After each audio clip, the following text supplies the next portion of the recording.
നമസ്കാരം. വരുന്ന നിയമസഭാ തെരഞ്ഞെടുപ്പിൽ മത്സരിച്ച് അടുത്ത മൂന്നാം തവണയും അധികാരത്തിൽ വരാനാണ് CPMന്റെ ഒരു ശ്രമം. പക്ഷേ ആ ശ്രമം പാഴായി പോകും എന്നുള്ളതിൽ യാതൊരു തർക്കവുമില്ല എന്നുള്ളതാണ് മറ്റൊരു കാര്യം. പക്ഷേ ഈ തെരഞ്ഞെടുപ്പ് അടുത്തിരിക്കുന്ന ഈ സമയത്ത് കോൺഗ്രസ് നേതാക്കളെ, UDF നേതാക്കളെ കേസുകളിൽ പെടുത്താനായി പിണറായി സർക്കാർ വളരെയധികം ശ്രമിച്ചുകൊണ്ടിരിക്കുന്നു എന്നുള്ളത് ഒരു യാഥാർത്ഥ്യം എല്ലാ മനുഷ്യർക്കും മനസ്സിലാക്കാൻ കഴിയുന്ന ഒരു കാര്യമാണ്. അതിൻ്റെ ഏറ്റവും വലിയ ഉദാഹരണമാണ് രാഹുൽ മാങ്കൂട്ടത്തിൽ ഒരിക്കലും അയാളുടെ പ്രവർത്തികളെ ന്യായീകരിക്കുന്നില്ല. പക്ഷേ ഒരിക്കലും ഈ എല്ലാ നിയമ സംവിധാനങ്ങളെയും കാറ്റിൽ പറത്തിക്കൊണ്ടുള്ള അയാളുടെ അറസ്റ്റും അല്ലെങ്കിൽ അയാളെക്കുറിച്ചുള്ള സമൂഹ മാധ്യമങ്ങളിൽ ഈ സൈബർ പോരാളികൾ പടച്ചുവിടുന്ന ജൽപ്പനങ്ങളും ഒക്കെ നമുക്ക് കാണാതിരിക്കാൻ കഴിയില്ല. അതുതന്നെ ഈ പല ഘട്ടങ്ങളിലായിട്ടാണ് രാഹുൽ മാങ്കൂട്ടത്തിനെതിരെയുള്ള ഇത്തരം പീഡന പരാതികൾ ഉയർന്നു വരുന്നത്. പക്ഷേ അങ്ങനെ ജാമ്യം കിട്ടി പുറത്തു വന്നാൽ പോലും അടുത്ത് മറ്റൊരു പീഡന കേസ് ഈ വരുന്ന ദിവസങ്ങൾക്കുള്ളിൽ തന്നെ ഉയർന്നു വരും എന്നുള്ള കാര്യത്തിൽ വേറൊരു തർക്കവുമില്ല. അതിൻ്റെ ഏറ്റവും ഒരു സൂചനയാണ് ഈ രാഹുൽ മാങ്കൂട്ടത്തിൽ വിഷയത്തിൽ ആദ്യം പ്രതികരിച്ച ഒരു നടി എന്ന് പറയുന്ന, അവരുടെ പേര് പറഞ്ഞവർക്ക് കൂടുതൽ പബ്ലിസിറ്റി കൊടുക്കാൻ ഞാൻ ആഗ്രഹിക്കുന്നില്ല, 3 പേരുകൾ ചേർത്ത് വെച്ചിട്ടുള്ള ഒരു നടി, ഞാൻ അവരുടെ ഒരു സിനിമയിലും കണ്ടിട്ടില്ല. ആ നടി പറഞ്ഞത് ഇനിയും അതിജീവിതമാരുണ്ടാകും എന്ന് പറഞ്ഞത്.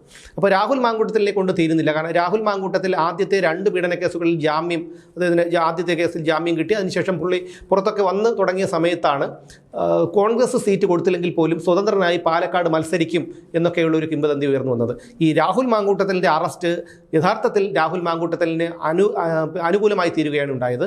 അത് അയാൾക്ക് വലിയ തരത്തിലുള്ള സഹതാപ തരംഗമുണ്ടാക്കി. അതുകൊണ്ട് തന്നെ ഒരുപക്ഷെ സ്വതന്ത്രനായി മത്സരിച്ചാൽ പോലും പാലക്കാട്ട് രാഹുൽ മാങ്കൂട്ടത്തിൽ ജയിക്കാനുള്ള സാധ്യതയുണ്ടായിരുന്നു.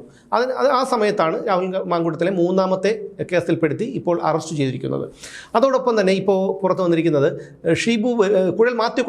മാത്യു കുഴൽനാടൻ MLA, അദ്ദേഹം ഇടുക്കിയിൽ ഭൂമി വാങ്ങിയതുമായി ബന്ധപ്പെട്ടുള്ള ഒരു കേസുണ്ടായിരുന്നു. അതിനെക്കുറിച്ചുള്ള അന്വേഷണം ത്വരിതഗതിയിലാക്കാനുള്ള ഒരു ശ്രമമൊക്കെ വിജിലൻസ് നടത്തിക്കൊണ്ടിരിക്കുകയാണ്. ഇടുക്കി ചിന്നക്കനാലിലാണ് നിയമങ്ങൾ ലംഘിച്ച് ഭൂമി വാങ്ങിയെന്ന കേസിൽ തെരഞ്ഞെടുപ്പിന് മുമ്പായി മാത്യു കുഴൽനാടനെതിരെ കുറ്റപത്രം സമർപ്പിക്കാൻ വിജിലൻസ് ശ്രമങ്ങൾ നടത്തിക്കൊണ്ടിരിക്കുന്നത്. അതിന് സർക്കാരിൻ്റെ നിർദ്ദേശം വിജിലൻസിന് കിട്ടിയിട്ടുണ്ട്. ഇതിന് ഒരു മുന്നോടിയായിട്ടെന്ന വണ്ണം ഈ മാത്യു കുഴൽനാടൻ്റെ മൊഴിയെടുത്തു. അദ്ദേഹം 14-ാം തീയതി ഹാജരാകാനാണ് അദ്ദേഹത്തിനോട് പറഞ്ഞിരുന്നതെങ്കിലും അദ്ദേഹം ഇന്നലെ തന്നെ ഇതിന് ഹാജരായി, മൊഴി കൊടുക്കാനായി ഹാജരായി. അപ്പോൾ ഭൂമി ഇടപാടിൽ വിജിലൻസിൻ്റെ കേസ് നിലനിൽക്കില്ലെന്നാണ് അദ്ദേഹത്തിൻ്റെ വാദം. ഈ 1 ഏക്കർ 14 സെൻറ്റ് സ്ഥലം വാങ്ങിയതിൽ നിയമവിരുദ്ധമായി ഒന്നുമില്ലെന്നാണ് കുഴൽനാടൻ പറയുന്നത്. 2012 ഈ ഭൂമി പോക്കുവരവ് ചെയ്തിട്ടുണ്ടെന്ന് വില്ലേജ് ഓഫീസ് രേഖകളിൽ നിന്ന് വ്യക്തമാണ്.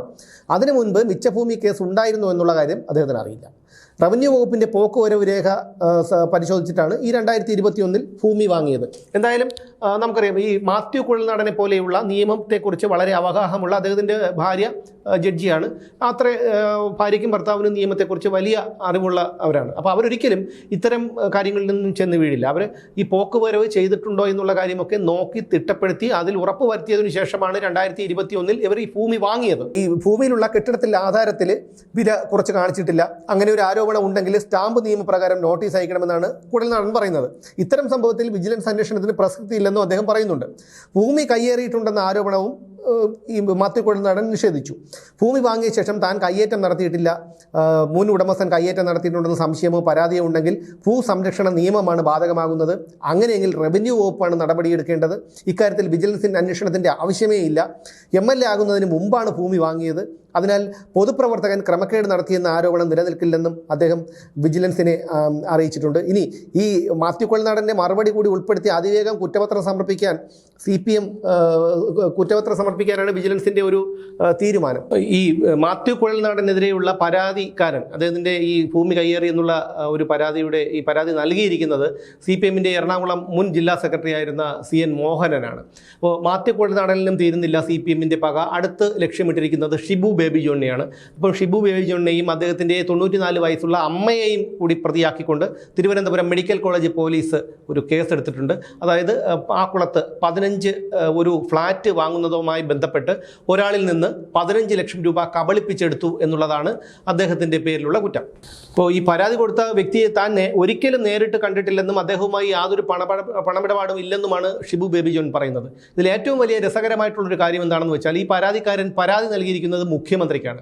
നമുക്കറിയാം ഈ മുഖ്യമന്ത്രിയുടെ പരാതി പരിഹാര സെല്ലുണ്ട്. ഉമ്മൻചാണ്ടി സർക്കാരൊക്കെ ഉണ്ടായിരുന്ന ആ സമയത്തായിരുന്നെങ്കിൽ യാതൊരു തടസ്സവുമില്ലാതെ സാധാരണക്കാർക്ക് അവിടെ ചെന്നിട്ട് നമുക്ക് പരാതി കൊടുക്കാം, റെസിപ്റ്റ് കിട്ടും, അതിൻ്റെ നടപടികളൊക്കെ ഉടനെ തന്നെ നടക്കും. അല്ലെങ്കിൽ നടപടികൾ നടന്നിട്ടില്ലെങ്കിൽ അതിലെന്താണ് തുടർ നടപടികൾ എന്താണെന്നുള്ള വിശദമായിട്ടുള്ള വിവരങ്ങൾ അടങ്ങിയ കത്ത് നമുക്ക് കിട്ടും. പക്ഷേ പിണറായി സർക്കാർ അധികാരത്തിൽ വന്നതിന് ശേഷം അങ്ങനെയൊന്നും നമുക്ക് പെട്ടെന്നൊന്നും ചെന്ന് ഈ സെക്രട്ടേറിയറ്റിൽ കയറാനോ പരാതി കൊടുക്കാനോ കഴിയില്ല. ഇനി പരാതി കൊടുത്താൽ തന്നെ അതിന് യാതൊരു നടപടിയും ഉണ്ടാകാൻ പോകുന്നില്ല, ഒരു നടപടിയും ഉണ്ടാകുന്നില്ല. ഇപ്പോൾ വരുന്ന, അതായത് പ്രതിപക്ഷത്തുള്ളവർക്കെതിരെ വരുന്ന പരാതികൾ കൂടുതലും മുഖ്യമന്ത്രിക്ക് നേരിട്ടാണ് കൊടുക്കുന്നത്. അതാണ് അതിജീവിത മുഖ്യമന്ത്രിക്കാണ് പരാതി കൊടുത്തത്. ഈ അതിജീവിതമാരെല്ലാം പരാതി കൊടുത്തത് മുഖ്യമന്ത്രിക്കാണ്. അപ്പോൾ ഇവിടെ ഒരു പോലീസ് സംവിധാനമൊന്നും വേണ്ട.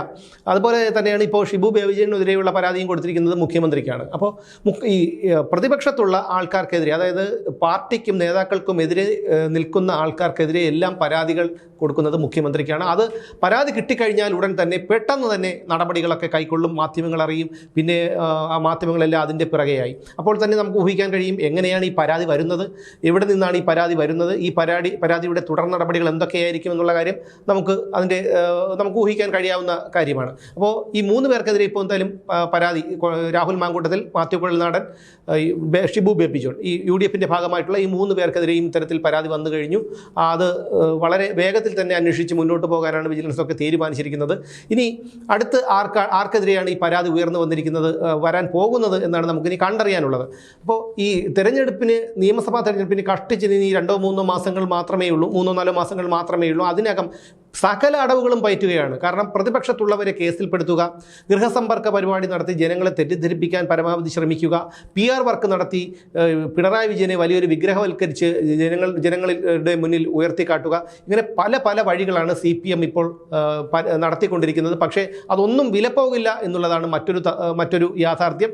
കാരണം സാധാരണക്കാരായ ജനങ്ങൾക്ക് പോലും മനസ്സിലായി കഴിഞ്ഞിരിക്കുന്നു, ഒരു PR വർക്ക് കൊണ്ടും ഈ കാര്യം അത് 3ാം വട്ടം അധികാരം പിടിച്ചെടുക്കാൻ പിണറായി വിജയന് കഴിയില്ല. 2ാം വട്ടം തന്നെ, 1ാം പിണറായി സർക്കാരിനെ കൊണ്ട് പൊറുതിമുട്ടിയിരുന്ന ജനങ്ങൾ 2ാം പിണറായി സർക്കാരിനെ അധികാരത്തിലേറ്റിയത് തന്നെ ഈ കോവിഡിൻ്റെ പശ്ചാത്തലത്തിലാണ്. അന്ന് പിന്നെ ആ ഒരു സാഹചര്യമൊക്കെ നമുക്ക് എല്ലാവർക്കും അറിയാവുന്നതാണ്. പക്ഷേ അതിനുശേഷവും പിണറായി വിജയൻ്റെ സർക്കാർ നടത്തിയ കിരാതവാഴ്ചയും അഴിമതിയും ഒക്കെ സാധാരണക്കാരായ ജനങ്ങൾ മനസ്സിലാക്കിയിരിക്കുന്നു. അതുകൊണ്ട് തന്നെ പ്രതിപക്ഷത്തുള്ളവരെ ഇത്തരത്തിൽ കേസുകളിൽ കുടുക്കി അവരെ മത്സരിപ്പിക്കുന്നതിൽ നിന്ന് പിന്തിരിപ്പിക്കുകയോ അല്ലെങ്കിൽ UDFന് ഒരു കളങ്കം വരുത്താൻ ശ്രമിക്കുകയോ ഒക്കെ ചെയ്തുകൊണ്ടിരിക്കുമ്പോൾ അത് ഈ LDFന് തന്നെ അല്ലെങ്കിൽ സർക്കാരിന് തന്നെ തിരിച്ചടിയാകും എന്നതാണ് യാഥാർത്ഥ്യം.